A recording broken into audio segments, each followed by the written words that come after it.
Here are the top 3 tips you need to be aware of when playing the thing, and by the end of the video I can guarantee you'll be a more aware and mindful Vanguard. First, sometimes it is okay to absolutely do nothing. Well, I don't mean just sit and AFK, but I mean sometimes it's okay if you don't deal damage or don't brawl. Take this map for example. Let's say you're at the bottom of this ramp and the enemy team is at the top. They have a Hela, Hawkeye, Squirrel Girl, a Jeff, and all they do is sit up there and poke, putting in damage. Your team is at the bottom pushing the payload. Right now some people feel like they have to do something, they have to go in, they have to get a pick or something, but this is very wrong. Because what happens is that you'll dive, you'll try to smash yourself into 5 enemies, you'll get instantly focused and get eliminated in 2 seconds without doing absolutely anything. What you should do in this situation is simply push the payload, use it as cover, you'll get heals because your team is right there with you, and if they don't contest the payload, then why should you do anything? As long as it is moving, you're winning.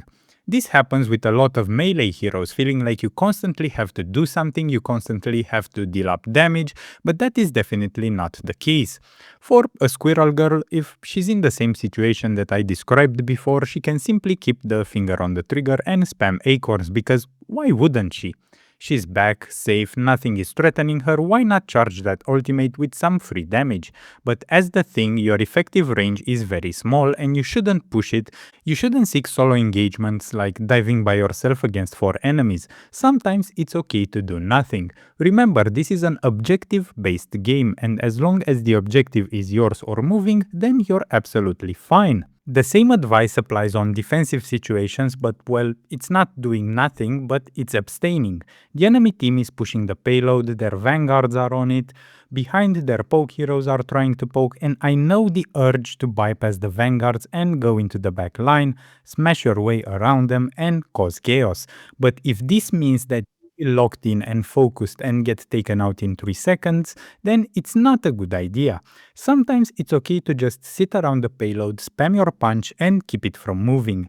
Yes, if you find an opening, by all means take it and jump, but that is if you find the opening, not the default action you should take. What you have to get out of your head is that mentality of I'm not dealing damage so I'm not doing anything. This is completely wrong.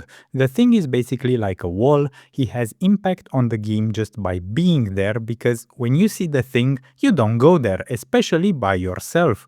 You have an impact just by being there, but you don't have any impact if you go rushing into 4 enemies and get clipped. Well, they're not gonna feel any better about their life if you get clipped. Jesus fucking Christ! The second tip I want to put out there is to watch your charges for the leap and use the leap as more than just a simple mobility tool. Before Season 3 you would only have a defensive leap where you can jump to an ally and give both yourself and your ally a damage reduction buff. In Season 3 the thing gained a new ability where he can leap to an enemy. This is an excellent mobility tool to close the gap or to harass flying heroes, but this ability also gives yourself a damage reduction buff, so you should use it as a damage reduction buff as well as a mobility tool. Most people don't hold their abilities, they see someone jumping them and they start to push out the most amount of damage they can. If you engage with the leap, you engage while getting reduced damage and you basically negate 25% of their burst. You should always keep a charge for the leap to retreat in case things get tricky, but if you are brawling, you see that second charge of the leap load up, well, don't keep it. Use it to get that damage reduction for a few seconds, because if you keep your abilities, you're basically wasting them. Even if you're basically in someone's face, you should be mindful that you have the leap and think of it as a damage reduction shield. So even if you don't need to get up and close, if you're already up and close brawling or engaging someone, jump to them and reduce your damage. You'll help yourself, you'll help your healers to keep you alive, and come on, who does not want to take less damage? Moving on to the last tip about combos and controls. First, you have to change the settings, so go to Settings, Controls, and then make sure the thing is selected, scroll down here and toggle on Hold to Rush. What this does is toggles the Yankee Street charge from a binding where you tap to toggle it and then tap to smash, to an ability where you hold the button and then it smashes down when you release it. What this does is it basically enables you to combo your abilities much easier.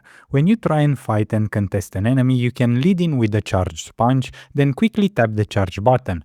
It's quick, it's effective, and it is disruptive. You can punch someone, then send him flying, and by the time he comes down, your second punch is ready and it locks him in. Also, when dueling 1v1, do not spam the enhanced punch. Lead with the enhanced punch, then basic attack. Spam the enhanced punch only when you are dealing with groups. So you can just lead with the enhanced punch, then tap the charge button to knock him up, then charge another enhanced punch into 2 basic attacks, and that's a really sweet combo. So these are the 3 tips you must know, and that will definitely make you a better and more aware thing. And if you enjoyed the video, please drop a like and a sub to the channel, and I'll see you in the next video.